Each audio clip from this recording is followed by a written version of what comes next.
Hello, Health Science 4502 students. This is Professor Van Dyke with your week 14 video. So 2 weeks to go, 14, 15, and then on to the final.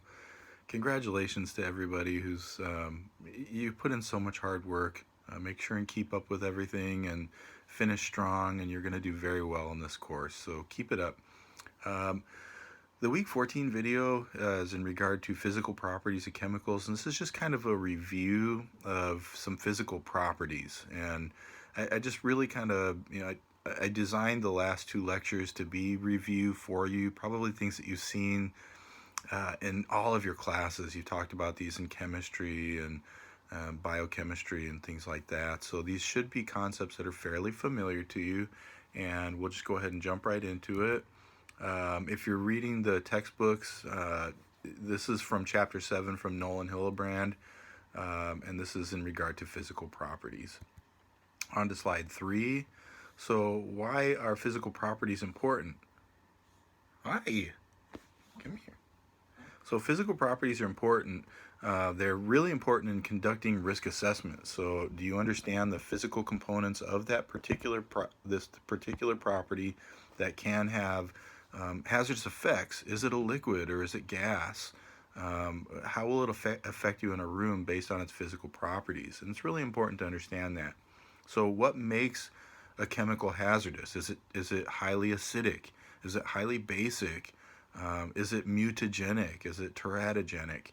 And how would this chemical behave if it's placed in the environment? What effect will it have if you dump a whole bunch of it into a room? So, mercury, how is that going to affect the environment if it's released into a space? Okay, so this is useful when you differentiate substances of very similar composition. So you can have two seemingly similar chemicals that can have very different physical properties. And that's that part that you need to kind of understand. If you have these two similar chemicals, but they have very different properties, how are they going to behave when they interact with a human being?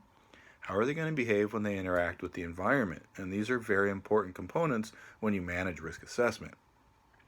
So if you go on to slide 4, this discusses the NIOSH Pocket Guide, and there's a link for it there. You can actually go to the NIOSH Pocket Guide and get all kinds of useful information. So I think some of you are familiar with the NIOSH Pocket Guide because you probably used it for your paper. If you haven't used it, you can check it out. It's very useful, but again, most of the stuff you can get from going on online resources as well. On to slide 5. These are page 195 through 197 in Nolan Hillenbrand. So when we talk about a normal physical state, what does that exactly mean? So in normal conditions, like the room that you're sitting in right now, is this material going to behave as a gas, a liquid, or a solid? So take, for instance, margarine. Margarine, depending on the heat of the room, could be solid or it could be liquid. So with its normal state, we tend to think of it as a solid. But certainly, if you're talking about carbon dioxide, that's going to be a gas. If you're talking about water, it would be liquid, of course. And then solid could be something like aluminum or things like that.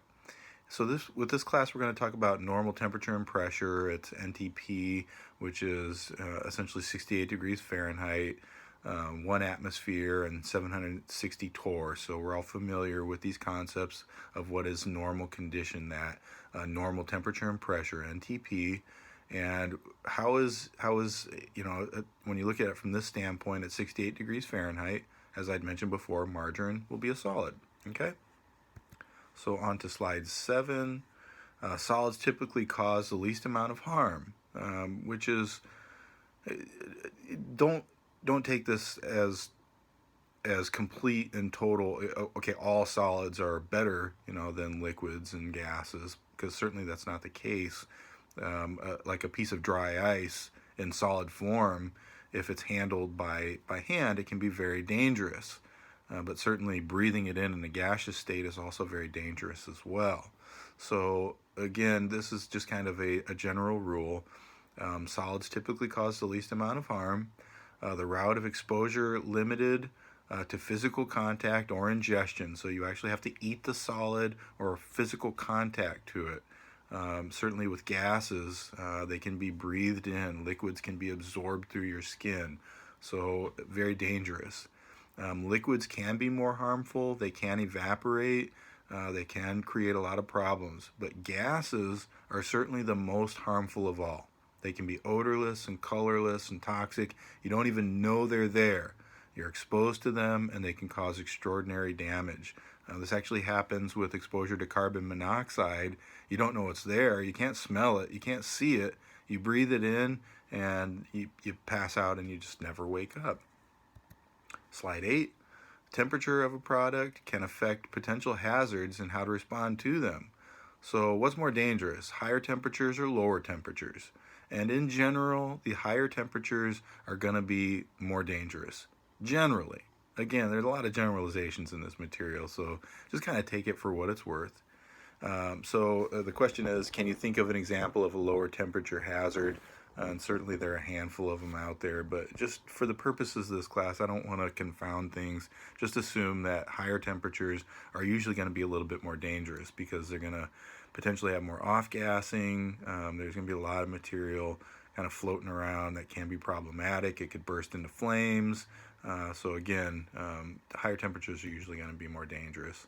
So slide 9, this is a good example of something at a when it's at a lower temperature, it's going to sublimate more slowly in lower temperatures. So it's going to stick around more. It's going to persist longer, and then it's going to be able to generate this off-gassing at a slower rate at a lower temperature.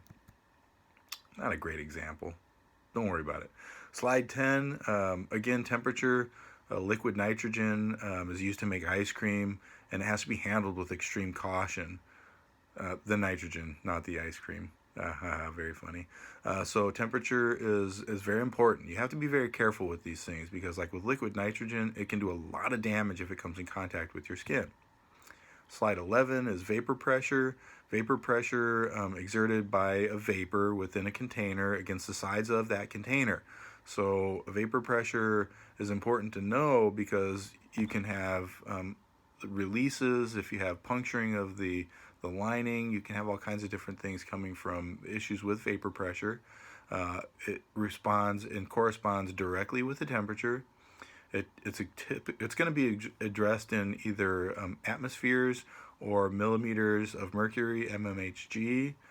So you probably remember this from chemistry. So 1 atm, 1 atmosphere is equal to 760 millimeters of mercury.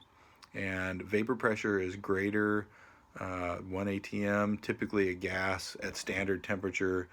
If a liquid has a lower boiling point, the vapor pressure will be greater. And these are just some general issues. I kind of just wanted you to read over these and just kind of remember these.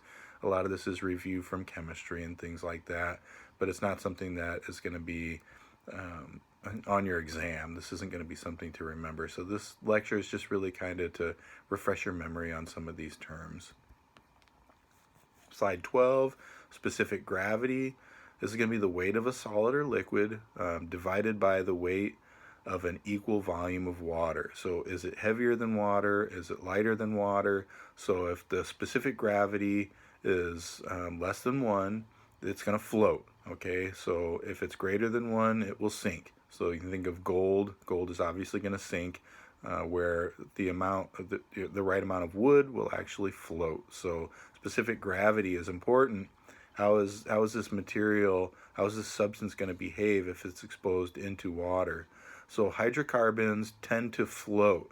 This is a very unique situation for hazmat cleanup. It kind of makes it, I shouldn't say it makes it nice, but it makes it a little more convenient because things like gasoline and oil, so if an oil tanker ruptures, if you had the Deepwater Horizons spill in the Gulf, the hydrocarbons are going to float on the top of the water.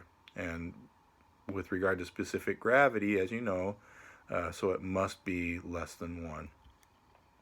So here's slide 13 is a good example of specific gravity. You can see the hydrocarbon floating on the top of the water here. This is most likely gasoline. Slide 14, vapor density. This is weight of a pure vapor or gas divided by an equal amount of a volume of dry air at the same temperature and pressure. So dry air is basically neutral humidity. So vapor density of less than 1, materials are going to rise into the air. Where with vapor density of greater than 1, it's going to settle close to the ground. So vapor density that's about 1, and it's going to remain at about a mid-level. So this is useful when you want to determine whether a substance is going to travel. So if it has a vapor density that's going to cause it to rise in the air, so vapor density of less than 1, it's going to get caught up in these wind streams and it's going to be blown around much more readily. This became important like in Bhopal, India, when they had the huge gas leak that killed all those people. So it had just enough vapor density to temporarily rise up, and then it blew across into the neighboring community, and then it settled down into the community because it actually had a vapor density that was greater than 1, and it killed a lot of people. So how is it going to behave when it gets introduced into the environment?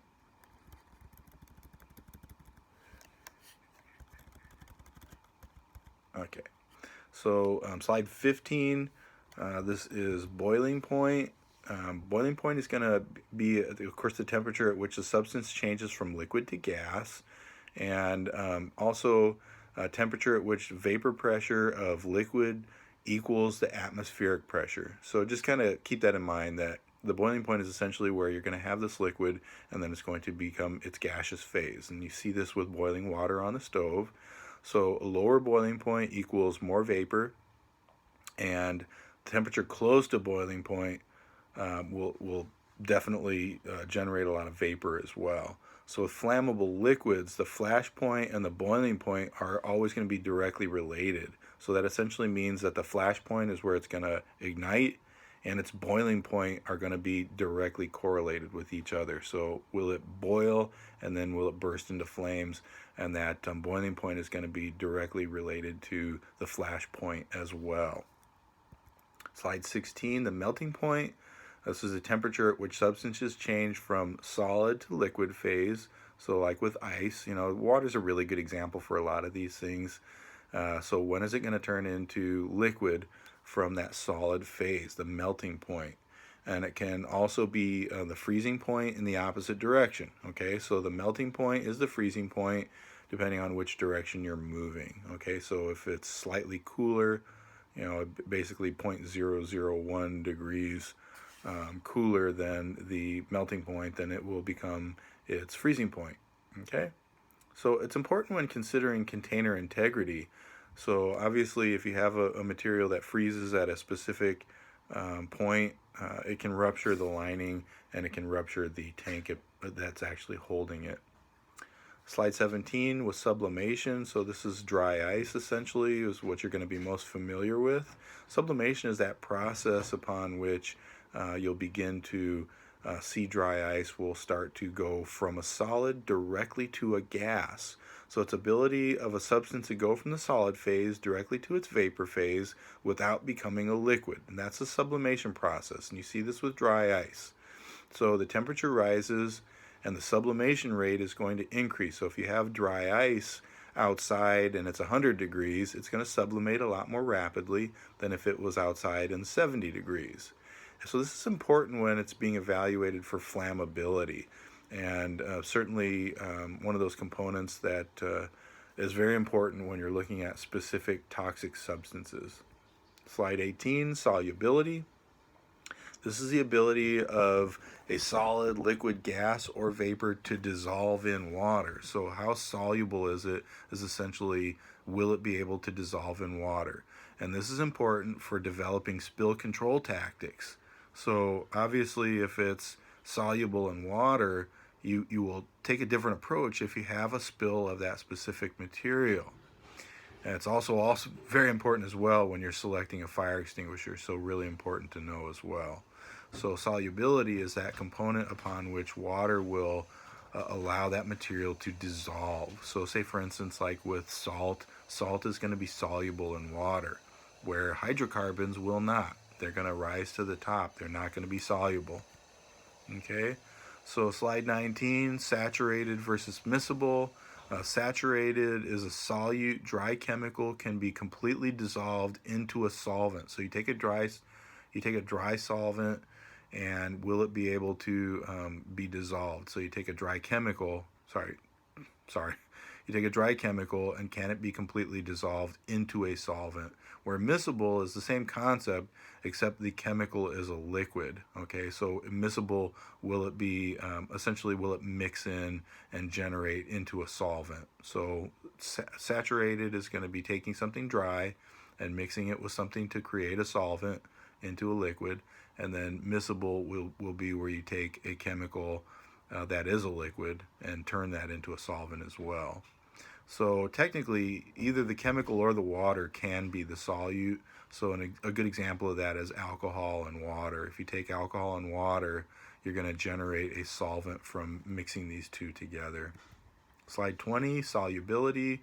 The more water can be dissolved, the more water can dissolve a chemical, the more potentially dangerous the chemical can be. So if the water can dissolve that chemical, it's more dangerous.